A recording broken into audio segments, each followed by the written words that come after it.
오늘 이 영상을 클릭하신 분들께 먼저 질문 하나 드릴게요.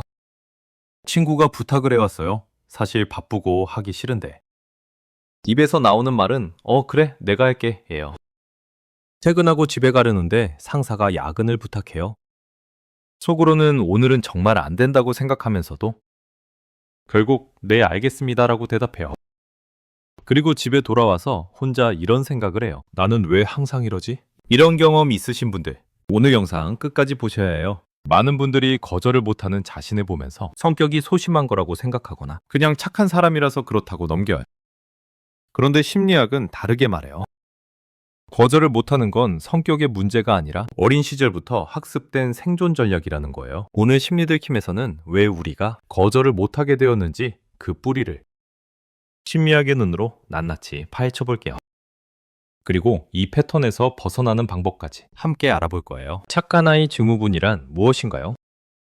심리학에서는 거절을 못하고 타인의 기대에 맞추기 위해 자신의 감정과 욕구를 억누르는 패턴을 착한 아이 증후군, 영어로는 Good Child Syndrome 또는 People Pleasing이라고 불러요. 이 개념은 단순히 성격이 착하다는 것과는 달라요. 진짜 친절함은 내가 원해서 하는 거예요. 하지만 착한 아이 증후군은 거절했을 때 생길 결과가 두려워서 억지로 맞춰주는 거예요. 그 차이가 핵심이에요. 이 패턴을 가진 사람들의 특징을 보면 굉장히 공감이 가실 거예요. 부탁을 받으면 하기 싫어도 일단 수락해요. 거절하면 상대방이 나를 싫어할 것 같은 두려움이 커요. 칭찬을 받으면 기쁘지만 그게 없으면 불안해요. 다른 사람의 감정 변화에 지나치게 민감하게 반응해요. 그리고 내 의견보다 상대방의 의견이 항상 더 중요하게 느껴져요. 이게 단순한 성격이 아니라는 증거가 있어요. 장기화되면 우울증과 불안장애로 이어질 수 있다는 연구 결과가 있거든요. 착한 아이로 살다가 결국 내 마음이 무너지는 거예요. 뿌리는 어린 시절에 있어요. 왜 이런 패턴이 생기는 걸까요? 그 뿌리는 대부분 어린 시절에 있어요. 심리학자 존 볼비의 애착이론에 따르면 아이는 태어나면서부터 부모와의 안정적인 연결을 통해 심리적 안정감을 얻어요. 그런데 이 연결이 불안정하면 아이는 살아남기 위한 전략을 만들어요. 생각해보세요. 어릴 때 이런 말을 들으면서 자란 아이가 있어요? 착하게 굴어야 사랑받아. 떼쓰면 안 돼. 네 생각은 나중에 말해. 이 메시지를 반복적으로 받은 아이의 뇌는 이렇게 학습해요. 내가 착하게 굴어야 버림받지 않아. 내 진짜 감정을 드러내면 사랑을 잃어. 이걸 심리학에서는 조건부 사랑이라고 불러요.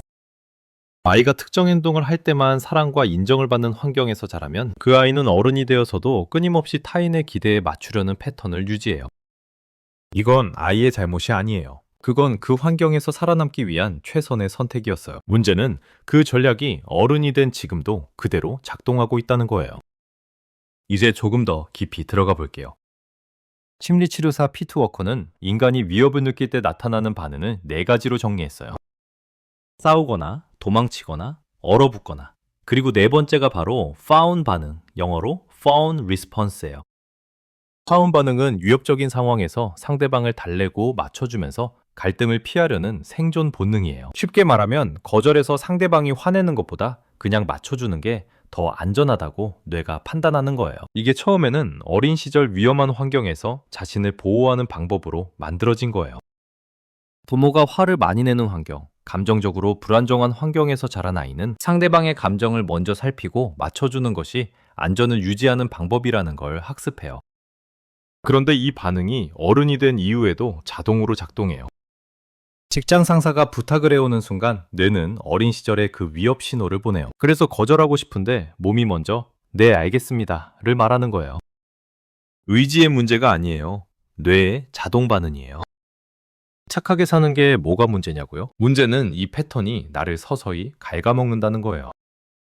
첫 번째로 나의 진짜 감정을 잃어버려요. 항상 상대방의 감정을 먼저 살피다 보니 정작 내가 지금 뭘 원하는지 뭐가 불편한지조차 모르게 돼요. 나는 괜찮아를 너무 오래 반복하다 보면 진짜 내가 괜찮은지 아닌지도 모르게 되는 거예요. 두 번째로 분노가 안으로 쌓여요. 거절하지 못하고 억지로 맞춰줄 때마다 그 억울함과 분노가 사라지는 게 아니에요.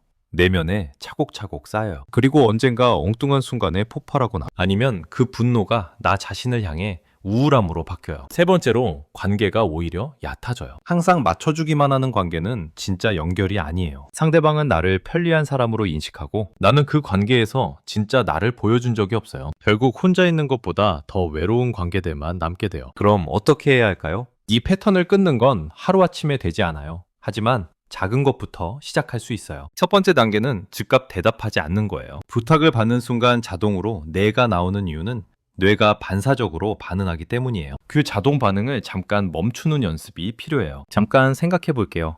확인하고 연락드릴게요.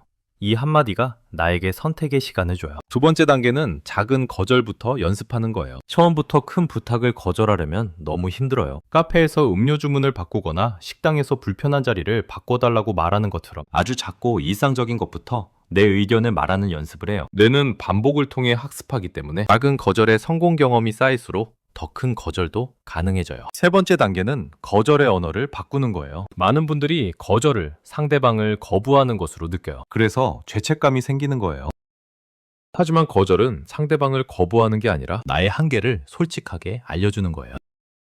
못해줘서 미안해가 아니라 지금은 내가 여유가 없어서 이번엔 어렵겠어 로 바꿔보세요. 이 작은 언어의 차이가 나를 죄인이 아닌 한 명의 사람으로 만들어줘요. 이 패턴이 너무 깊이 자리 잡혀 있어서 일상생활이나 관계에 큰 어려움이 생기고 있다면 심리 전문가와의 상담을 통해 더 깊이 있는 도움을 받아보시는 것도 좋은 방법이에요. 오늘 우리는 왜 거절을 못하는지 그 심리학적 뿌리를 함께 들여다봤어요. 볼비의 애착이론에서 비롯된 조건부 사랑의 경험, 피트워커가 정리한 파운 반응, 그리고 착한 아이로 살면서 쌓이는 대가까지. 거절을 못하는 건 의지가 약한 게 아니에요. 어린 시절부터 학습된 생존 전략이에요. 그리고 기억하세요. 거절은 관계를 끊는 게 아니에요. 나를 지키면서도 상대방과 연결되는 방법이에요. 나를 먼저 지킬 수 있어야 상대방에게도 진짜 마음을 줄 수 있어요. 여러분은 어때요? 가장 거절하기 힘든 상대가 누구예요? 댓글에 남겨주시면 함께 얘기해요. 영상이 도움이 됐다면 구독과 좋아요가 저한테 가장 큰 힘이 돼요. 다음 영상에서 또 만나요.